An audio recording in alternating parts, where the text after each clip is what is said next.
अस्सलाम वालेकुम, this is Taiba and welcome back to my knitting channel. आज की वीडियो केबल वेस्ट कॉल का फर्स्ट लेसन है और इस लेसन में हम बिल्कुल बेसिक और बहुत ज़रूरी चीज़ें सीखेंगे जो आपके किसी भी प्रोजेक्ट के लिए बहुत ज़रूरी भी हैं और उसको अच्छा बनाने के लिए बन तो इसके बगैर भी जाएगा, बन इन चीज़ों के बगैर भी जाएगा, लेकिन अगर आपने उसको अच्छा बनाना है और उसमें बिल्कुल प्रोफेशनल लुक चाहिए आपको कि भई उसके अंदर एक वाव फैक्टर आए और लोग पूछें कि हाँ, ये किसने बनाया है, ये कैसे बना है, ये कटिंग कैसे हुई है, ये फिट कैसी आई है। तो उसके लिए ज़रूरी है कि आप आज की वीडियो को ज़रूर गौर से देखें। ये ऐसी चीज़ें मैं इसमें आपको बताने लगती हूँ जो इस वेस्ट के लिए ही नहीं बल्कि आपके आइंदा आगे आने वाले प्रोजेक्ट्स के लिए भी आपको बहुत फ़ायदा देंगी। तो इसमें हमने 4-5 चीज़ें सीखनी हैं। ओवरलैपिंग है, इस वजह से वो साथ ही डिस्कस करना ज़रूरी है। सबसे पहले हम बनाना सीखेंगे, स्कीमेटिक बनाना सीखेंगे, उसके बाद हम बॉडी मेजरमेंट्स लेंगे, उसके बाद हम सीखेंगे कि भई ईज़ क्या होता है और फिर ईज़ को और बॉडी मेजरमेंट्स को मिलाकर स्वेटर की मेजरमेंट्स कैसे निकाली जाती हैं, उस पे बात करेंगे। ये 4 चीज़ें हो गई और 5वीं चीज़ ये है कि हमने अपनी गेज के हिसाब से अपने स्वेटर के स्टिचेस को कैसे कास्ट ऑन करना है, या आप इसको अलग अलग भी कर सकते हैं कि गेज बनाएंगे और फिर उसके बाद हम अपने कास्ट ऑन स्टिचेस के ऊपर बात करेंगे। तो ये सारी चीज़ों को मैंने कोशिश की है कि बग़ैर कुछ मिस किए, बग़ैर कोई ज़रूरी चीज़ मिस किए आपको थोड़े टाइम के अंदर बता सकूं। लेकिन फिर भी वीडियो थोड़ी लंबी हो जाएगी तो इसको एंड तक ज़रूर देखिएगा और मुझे बताइएगा ज़रूर कि आपको ये वीडियो कैसी लगी है देखने के बाद। तो चलिए फिर हम अपना लेसन शुरू करते हैं। तो स्कीमेटिक बनाने का मकसद ये होता है कि आप चीज़ों को प्री प्लान कर रहे हैं ताकि आपको अपने प्रोजेक्ट के दौरान किसी भी किस्म की अगर कोई मुश्किल आए या कहीं पर आपको अपना प्रोजेक्ट छोड़ना पड़े तो आपके पास कुछ चीज़ें लिखी हुई मौजूद हों ताकि आप उनको फॉलो कर सकें। तो जो हमारे ज़हन में है केबल जो मेरी इंस्पिरेशन है, जो मैंने आप सबको सिखानी है, वो है स्लीवलेस वेस्ट। और उसको हम करते हैं, ये देखें, ये यहाँ से हमने शुरू करनी है। बॉटम अप हम बनाएंगे, स्ट्रेट नीडल्स के ऊपर बनाएंगे, कम्प्लीटली स्ट्रेट नीडल्स के ऊपर बनाएंगे। तो हम उसको वैसे ही ड्रॉ कर लेते हैं और आपको पता है कि ये बिल्कुल सीधी सीधी ऐसे बनेगी, सही। और ये चूँकि स्लीवलेस वेस्ट है तो इसके अंदर हम बाजू की कटिंग डालेंगे।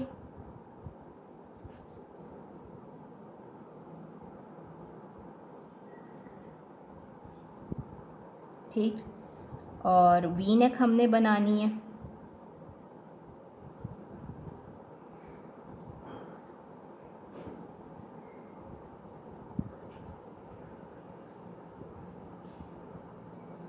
वी नेक बनानी है तो ये बन गई हमारे पास स्कीमेटिक। हमारे पास ये फ्रंट की स्कीमेटिक बन गई। अब हम साथ ही साइमल्टेनियसली इसके साथ ही बैक की स्कीमेटिक भी बना लेते हैं कि बैक किस तरह की होगी। बैक भी ज़ाहिर है।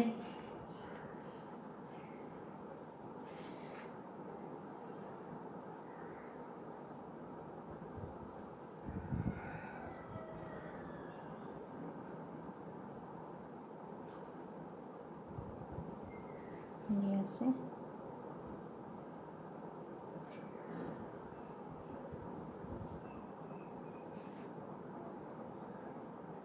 तो ये हमारे पास हो जाएगी बैक। ये हमने स्कीमेटिक बना ली है। स्कीमेटिक बनाने के बाद आ जाता है साइज़, और साइज़ के लिए हमें चाहिए मेजरमेंट्स। तो जितनी अच्छी आप मेजरमेंट्स लेंगे उतने ही अच्छा आप अपना कोई भी प्रोजेक्ट, वो वेस्ट हो, कार्डिगन हो, पुलोवर हो, स्वेटर हो, कुछ भी हो, जितनी अच्छी मेजरमेंट्स आप लेंगे उतनी अच्छी चीज़ आप डिज़ाइन कर सकेंगे। जितना चीज़ बनाने से पहले आप अपने दिमाग में जितना क्लियर होंगे कि मुझे कैसी प्रोडक्ट एंड प्रोडक्ट चाहिए, उतनी ही फिर आप उसके अंदर मेहनत भी करेंगे और उतना ही अच्छा आपको एंड रिज़ल्ट भी मिलेगा। तो किसी भी चीज़ के लिए कोई शॉर्टकट नहीं होता कि जी मुझे इतने खाने बता दें, मैं आपको फॉलो कर लूँ तो ये हो जाए वो हो जाए, क्योंकि ये हैंडमेड चीज़ है और हर एक के हाथ का फ़र्क होता है। वो मशीन है नहीं कि भी आपने प्रोग्राम कर दी और आपको एक जैसी चीज़ें मिल जाएंगी। हैंडमेड और कस्टमाइज़ चीज़ का मकसद ही ये होता है कि आप अपने हिसाब से, अपनी ख्वाहिश के मुताबिक और अपनी पसंद के हिसाब से चीज़ बनाएं। तो इस चीज़ के बारे में आपको बिल्कुल क्लियर होना चाहिए कि ज़रूरी नहीं है जो चीज़ मेरे पास आ रही है वही एग्जैक्ट सेम मेजरमेंट्स में आपके पास भी आए, उसमें ऊपर नीचे हो सकता है। तो अब हम बात कर लेते हैं कि हमें इसके लिए साइज़ क्या चाहिए। स्कीमेटिक के बाद जो अब अगली चीज़ है वो हमारे पास आ जाती है कि हमने मेजरमेंट्स अपनी लिखनी है कि हमें किस मेजरमेंट्स का चाहिए। सपोज़ हमने 2 साल के बच्चे का बनाना है, ठीक है। अब ज़ाहिर है आप अपने अपने हिसाब से अपनी अपनी मेजरमेंट्स लिखेंगे। मैं आपको एक रफ़ सा आइडिया देने लगी हूँ कि 2 साल के बच्चे का किस तरह से बनेगा उस मेजरमेंट्स के साथ। 2 साल के बच्चे का जो चेस्ट सर्कमफेरेंस है, सर्कमफेरेंस यानी अराउंड पिछला और अगला हिस्सा मिला के, वो है 24 इंचज़, ठीक है। ये थोड़े हेल्दी बच्चे का है। लेंथ अगर आपने शोल्डर से अपनी कमर तक लेनी है, यूजुअली मैं प्रेफर करती हूँ कि जो वेस्ट बनाया जाए वो जहाँ पे बच्चा पैंट बांधता है वहाँ तक ही हो, उससे नीचे ना जाए। तो वो हो जाती है 12 इंच। 13 इंच से ज़्यादा लंबी नहीं रखनी चाहिए, 11 से 12 इंच ठीक रहती है अगर आपका बच्चा एक नॉर्मल हाइट में है, एवरेज हाइट में है तो। फिर उसका शोल्डर आ जाता है यानी तीरा, एक कंधे से लेके दूसरे कंधे तक, तो वो होता है तकरीबन 8 इंच से लेके 9 इंच तक। 8 इंच का होता है अगर तो वो चौड़ा है, उसकी जो फ़िज़ीक है वो थोड़ा चौड़ा है, हड्डियाँ चौड़ी-चौड़ी हैं, तो ज़्यादा से ज़्यादा 9 इंच होगा। और फिर हम बात कर लेते हैं शोल्डर डेप्थ की। शोल्डर डेप्थ हमने सर्कमफेरेंस का चौथा हिस्सा लेना होता है, तो वो इस कंडीशन में हमारे पास आ जाएगा 6 इंच, सही। लेकिन यूजुअली 2 साल के बच्चे का 5.5 से 5 इंच तक का कंधा बिल्कुल ठीक रहता है। तो इससे ज़्यादा आप बड़ा रखेंगे तो वो बहुत ही लूज़ हो जाएगा, तो 5 इंच तक का कंधा उसका ठीक रहता है। अब ये तो आ गई हमारे पास मेजरमेंट्स जो कि हमने बच्चे की बॉडी से ली हैं, कपड़ों से नहीं ली, बॉडी से ली हैं, ठीक। अब जब हम बॉडी से मेजरमेंट लेते हैं ना, तो हमने उसके अंदर ईज़ रखना होता है। ईज़ का मतलब ये है कि हमने उस मेजरमेंट से अपनी जो बनाने वाली चीज़ है वो कैसी रखनी है। 3 ही कंडीशंस हो सकती हैं, या तो आप उसको खुला रखेंगे, पॉजिटिव ईज़ रखेंगे, या आप उसको फिटेड रखेंगे यानी नेगेटिव ईज़ रखेंगे, या आप उसको चाहेंगे कि जैसी बॉडी है वो वैसा ही बने, तो वो हो जाएगा बराबर का, कि जो बॉडी की मेजरमेंट है आपने एग्जैक्ट वही मेजरमेंट रखी है। यूजुअली क्या किया जाता है कि निटेड गारमेंट में फ्लेक्सिबिलिटी होती है, तो जो बॉडी की मेजरमेंट होती है वही रखी जाती है ताकि वो अच्छे से बॉडी को स्नगल कर ले, ठीक। तो अब ये आपके ऊपर डिपेंड करता है कि आपने नीचे कितनी लेयरिंग करनी है, उस गारमेंट के नीचे कितनी लेयरिंग करनी है, या आपको उसकी आउटलुक किस तरह से चाहिए, आपको उसका जो ईज़ है वो कैसा चाहिए। अब ईज़ के हिसाब से जो गारमेंट की फ़िट्स हैं वो 3-4 टाइप की होती हैं। अगर आपको बिल्कुल फ़िटेड चाहिए, जो हम यूजुअली नीचे पहनने वाले वेस्ट बनाते हैं, अंडर वेस्ट बनाते हैं बच्चों के लिए, अगर आपको वो चाहिए तो आपने क्या करना है कि जो आपके पास एक्चुअल बॉडी की मेजरमेंट है आपने उससे 2 इंच कम मेजरमेंट की चीज़ बनानी, ताकि जो उसकी लचक हो आप उसके हिसाब से उसे, वो बॉडी के हिसाब से उसको लचक जौन सी है वो बॉडी के ऊपर चढ़ के वो खुल जाए और वो बिल्कुल फिटेड सी आए। जो नीचे पहनने वाले जिसके नीचे कोई भी लेयरिंग नहीं हम करते, उसको कहते हैं फिटेड। दूसरा आ जाता है कि जिसमें आप बॉडी टू बॉडी यानी जितनी बॉडी की मेजरमेंट है आप उतने ही उसकी मेजरमेंट रख रहे हैं, तो वो आ जाता है स्मार्ट फिट में, ठीक। तो जो बॉडी की मेजरमेंट है यानी इस केस में अगर 24 है तो आपका सर्कमफेरेंस भी 24 होना चाहिए, यानी एक साइड की मेजरमेंट 12 इंच होनी चाहिए। फिर आ जाता है रेगुलर फिट, यानी बिल्कुल हल्का सा उसके अंदर ईज़ हो, पहनना वगैरह आसान रहे, आपके लिए कोई मुश्किल ना हो, तो वो आ जाता है पॉजिटिव ईज़। उसमें आपने तकरीबन 2 इंच का पॉजिटिव ईज़ रखना होता है। 2 इंच का रख लें या 3 से 4 सेंटीमीटर्स का रख लें, ये अब आपके ऊपर डिपेंड करता है कि आप इंचेस में उसको मेजर कर रहे हैं या सेंटीमीटर्स में मेजर कर रहे हैं। वैसे छोटे बच्चों के लिए रिकमेंडेड होता है कि आप उसको सेंटीमीटर्स में मेजर करें, क्योंकि बच्चों का जो साइज़ होता है वो कच्चा होता है, तो वो इंचेस के हिसाब से बहुत फ़र्क पड़ जाता है उसके अंदर, तो वो सेंटीमीटर्स में करना प्रेफरेबल होता है। रेगुलर फिट आ जाएगा अगर आप उसके अंदर पॉजिटिव 2 इंच का पॉजिटिव ईज़ रखेंगे। इस केस में आपके पास चेस्ट है, एक साइड की चेस्ट है 12 इंच, तो आप 2 इंच का पॉजिटिव ईज़ रखेंगे तो आपके पास चेस्ट साइज़ क्या आना चाहिए, 12 जमा 2 12 है ना, तो 2 है ना, तो 12 में 1 जमा करेंगे 13 आना चाहिए, या फिर 24 में 2 जमा करेंगे तो 26 आना चाहिए। सही, ये हो गया। अब अगर आपको चाहिए लूज़ फिट चाहिए, यानी खुला खुला सा, जैसे बच्चों को लूज़ फिट्स अच्छे लगते हैं, या वो कोई स्टाइल इस तरह का है कि खुला खुला हो, मतलब वो लूज़ फिट में आए, तो उसके लिए फिर आप अलाउंस रखते हैं टोटल 4 इंच का, यानी 24 आपके पास चेस्ट सर्कमफेरेंस है तो आप 28 इंचज़ तक का उसका स्वेटर बनाएंगे। और अगर आपको चाहिए एक्स्ट्रा लूज़ बैगी लुक के, जी बिल्कुल ही बैगी लुक चाहिए आपको, बलून स्लीव्स चाहिए, बैगी लुक चाहिए, तो आपकी अपनी मर्ज़ी है कि आप उसके अंदर कितनी मेहनत करते हैं और कितना उसको लूज़ बनाना चाहते हैं। वैसे बैगी के लिए 6 से लेके 10 इंच का अलाउंस रखा जाता है, यानी अगर आपके पास 24 इंच सर्कमफेरेंस की चेस्ट है तो आप मैक्सिमम 34 इंच सर्कमफेरेंस की चेस्ट बना सकते हैं। अब आ जाती हैं हमारे पास स्वेटर की मेजरमेंट्स।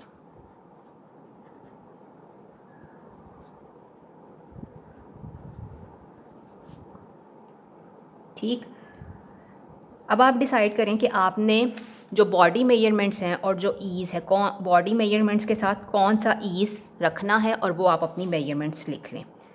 चेस्ट लिख लें आप, मैंने 24 है तो मैं मैक्सिमम 25 इंचज़ करूँगी। ठीक, लेंथ आपकी वही रहेगी, लेंथ आपकी कितनी रहेगी, 12 इंचज़। शोल्डर आपका एग्जैक्ट वही रहेगा जो होता है, उसमें तो कोई फ़र्क नहीं ना पड़ना, अनलेस कि आपने ड्रॉप शोल्डर बनाना हो या कोई और बनाना हो, मॉडिफाइड ड्रॉप शोल्डर बनाना हो। लेकिन हम चूँकि वेस्ट बना रहे हैं तो हम सेट इन स्लीव्स की तरह बाजू की कटिंग ही डालेंगे, तो हमारे पास शोल्डर कम ही आना चाहिए चेस्ट से, जो कि होगा तकरीबन 9 इंच, और शोल्डर की डेप्थ जो होगी हमारे पास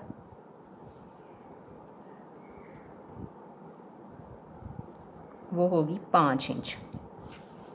ये है 2 ईयर्स का साइज़ रेगुलर फिट के साथ। हमने स्वेटर की मेजरमेंट्स निकाल ली हैं अपने ईज़ को जैसा हमें चाहिए था उसके साथ इनकॉर्पोरेट करके। अब बेहतर ये है कि हम इन मेजरमेंट्स को अपनी स्कीमेटिक के ऊपर लिख लें। तो चेस्ट साइज़ हमारे पास क्या है, 12.5 है, ये 12.5, और ये सीधी लाइन है तो हमें ये बता रहा है कि ये यहाँ तक 12.5 ही रहेगा। ये पूरी की पूरी लेंथ हमारे पास है 12 इंचज़, ज़्यादा से ज़्यादा आप 13 कर सकते हैं। और अभी फ़िलहाल हमने यही निकाली है, बाद में कंधे की मेजरमेंट्स, ये बाजू की और ये डेप्थ की, ये हम आहिस्ता आहिस्ता आगे चलकर सीखेंगे। बहरहाल मेन जो थी वो यही थी। ये शोल्डर की हमने निकाली है, वो है 9 इंचज़ है, ये हम लिख लेते हैं। गेज एक्चुअली में ये होता है कि वो टेंशन होती है, वो ये देखने के लिए। अब ज़ाहिर है मैं आपको बताऊंगी, मैं आपको अपनी टेंशन के हिसाब से बताऊंगी, आपने बनाना है, आपने अपनी टेंशन और अपनी रिक्वायरमेंट के हिसाब से बनाना है।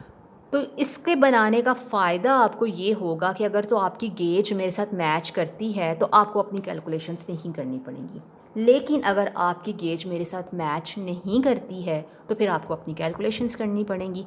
तो या तो आप कैलकुलेशंस करना सीख लें, या तो फिर आप गेज बनाएं और फिर आप उसको चेक करें कि आपकी गेज मेरे साथ मैच करती है या नहीं करती। और ये भी हो सकता है कि आप गेज बना लें और वो मेरे साथ मैच ना करे और फिर भी आपको कैलकुलेशंस करनी पड़े। तो ये ट्रायल एंड एरर से आता है, ये 1-2 दफ़ा करके नहीं आता। ये मैंने बनाया है 4 mm की नीडल्स के साथ, और ये मैंने बनाया है 4.5 mm की नीडल्स के साथ। दोनों बालें हैं और मैंने उसी नीडल्स के साथ बनाया है जिस नीडल के साथ मैंने अपने स्वेटर के ऊपर काम करना है। अच्छा, सेम यार्न वेट और सेम नीडल्स रखना ज़रूरी होता है, क्योंकि कई दफ़ा ऐसे होता है कि जो अगर आप मेटल की 4.5 mm यूज़ कर रहे हैं उससे बना हुआ स्वैच वुडन की बनी हुई नीडल्स के स्वैच से डिफरेंट तरह रिएक्ट करता है। तो ज़रूरी है कि आप सेम साइज़ की नीडल रखें, सेम नीडल रखें जिससे आपने अपना प्रोजेक्ट बनाना है, और सेम यार्न रखें जिससे आपने अपना प्रोजेक्ट बनाना है। ठीक है, 15 नहीं तो 20 मिनट में आप ये बना लेंगे। 20-25 खाने डालें और 25-24-26 रोज़ कर लें। जितने आपने स्टिचेस डाले हैं उससे ज़्यादा 4 या 6 रोज़ ज़्यादा करनी है, ठीक, फिर ही आपके पास स्क्वायर पीस आएगा। तो ये मैंने 4.5 mm की नीडल्स के ऊपर बनाया है 20 स्टिचेस डाल के, और ये मैंने 4 mm की नीडल्स के ऊपर बनाया है 16 और 24 स्टिचेस डाल के, और इसमें मैंने ज़रा गार्टर का बॉर्डर भी ऐड किया है।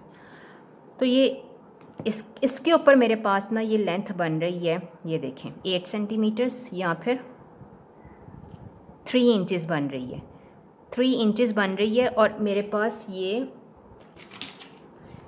पास जो ये आखिरी स्टिच है ना वो आधा है, तो ये भी आपने कंसिडर करना है कि ये आधा है।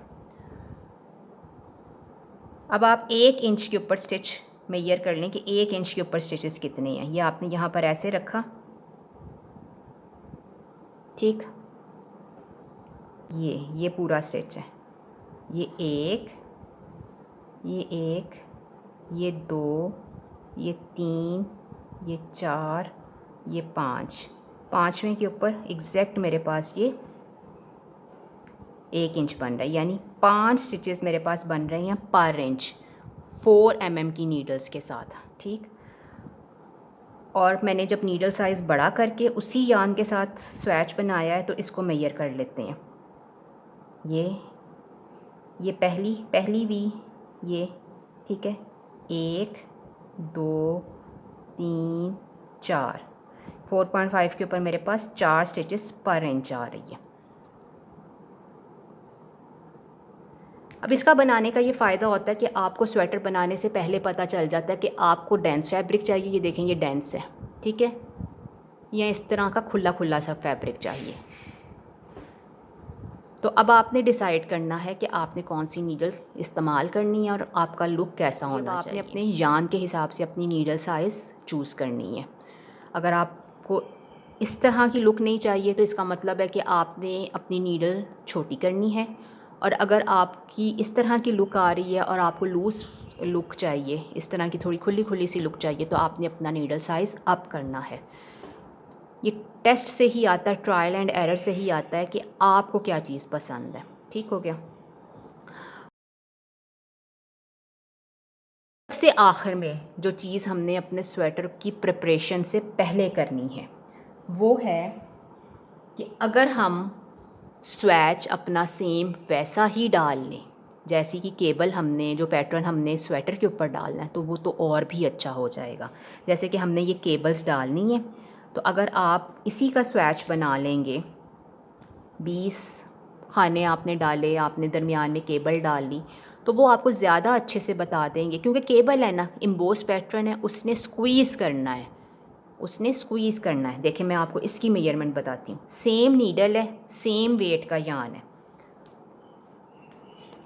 और अब आप ये देखें कि ये 6 स्टिचेस की केबल, 6 स्टिचेस का केबल ट्विस्ट हमें कितनी मेजरमेंट दे रहा है? ये दे रहा है 1 इंच, देखें, यानी 2 स्टिचेस का फ़र्क पड़ गया, सही है ना? 2 स्टिचेस का फ़र्क पड़ रहा है हमारे पास इस केबल के ऊपर। हमारे पास 4.5 mm की नीडल्स के साथ स्टॉकिंग नेट स्टिच में 4 स्टिचेस पर इंच आ रही हैं, जबकि केबल पैटर्न के ऊपर 6 स्टिचेस पर इंच आ रही हैं। इसका मतलब ये है 25 का मतलब ये है कि हाफ़ कितनी होगी? 12.5, और आपके पास स्टिचेस कितने हैं? 4 स्टिचेस हैं पर इंच। तो टोटल कितने स्टिचेस आपने कास्ट ऑन करने हैं? 50 स्टिचेस आपने कास्ट ऑन करने हैं, ठीक है। और अब आपने केबल्स कितनी डालनी है? सपोज़ आपने 4 केबल्स डालनी है, 4 केबल्स डालनी है, और हर केबल दो स्टिचेस एक्स्ट्रा खा रही है, तो आप कितने स्टिचेस डालेंगे? 2 4 8, 50 + 8 = 58, यानी अगर तो आपकी गेज 4 स्टिचेस पर इंच होगी तो आपने 58 स्टिचेस कास्ट ऑन करने हैं। ठीक है, तो ये है एक्चुअल मैथ्स जो कि आपको अपना काम शुरू करने से पहले पता होना चाहिए। आपने जो मेहनत करनी है इतनी, आपने 1 महीना, 1.5 महीना, कोई 2 महीने लगाने हैं एक स्वेटर बनाने के ऊपर, तो उसके लिए अगर आप 2 घंटे का काम सुकून तसल्ली के साथ पहले कर लेंगे, तो आपको ये पता होगा कि आपकी 2 महीने की मेहनत ज़ाया नहीं होगी। तो आज का लेसन मैं यहीं के ऊपर ख़त्म करती हूँ, क्योंकि ये बहुत ज़्यादा है एब्ज़ॉर्ब करने के लिए, और आपको शायद इसको 1, 2, 3 बार सुनना पड़े तभी आपको समझ आए। जो चीज़ नहीं समझ आएगी आप कमेंट सेक्शन में लिखिएगा, मेरे से पूछिएगा, मेरी पूरी कोशिश होगी कि मैं आपको वो अच्छे से समझा सकूँ। जो चीज़ें स्किप हो गई हैं, जो मेरे से मिस हो गई हैं, जो आपके लिए कन्फ्यूजिंग है, वो मेरे से पूछिएगा, मैं आपको ज़रूर इंशाल्लाह उसके बारे में गाइड करूँगी। और अब आपका करने का काम क्या है? आपका करने का काम ये है कि आपने अपनी नीडल्स लेनी है, जिसके ऊपर आपने काम करना है अपने प्रोजेक्ट का। जो यान आपके पास प्रोजेक्ट के लिए है, जिस यान के साथ आपने अपने प्रोजेक्ट का काम करना है, आपने वो लेना है। और आपने कम से कम भी 20 से 24 स्टिचेस कास्ट ऑन करने हैं। ठीक है, और आपने स्टॉकिंग नेट स्टिच में स्वैच बनाना है कितनी रोज़ तक?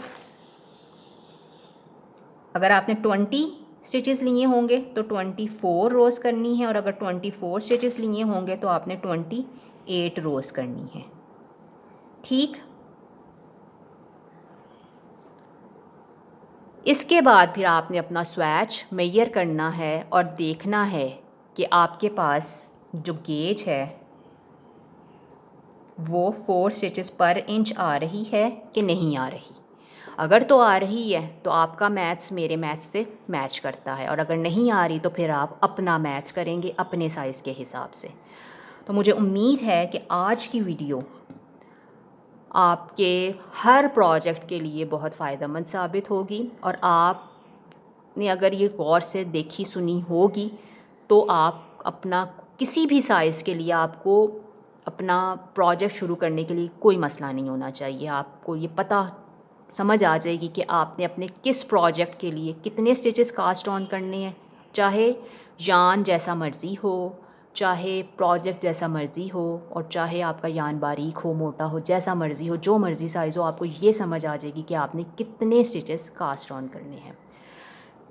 नेक्स्ट में हम ये देखेंगे, नेक्स्ट लेसन में इंशाल्लाह मैं देखती हूँ 2 रोज़ बाद प्लान करते हैं या 3 रोज़ 4 रोज़ बाद प्लान करते हैं, लेकिन नेक्स्ट लेसन में हम इंशाल्लाह ये देखेंगे कि हमने अब रिबिंग को किस तरह से इनकॉर्पोरेट करना है अपने डिज़ाइन के अंदर। हमने रिबिंग कैसी रखनी है, उसको इलास्टिक रखना है, उसको लूज़ रखना है, उसको टाइट रखना है, उसको कैसा रखना है, ये अब हम सीखेंगे अपने नेक्स्ट लेसन में। तो तब तक के लिए अल्लाह हाफ़िज़।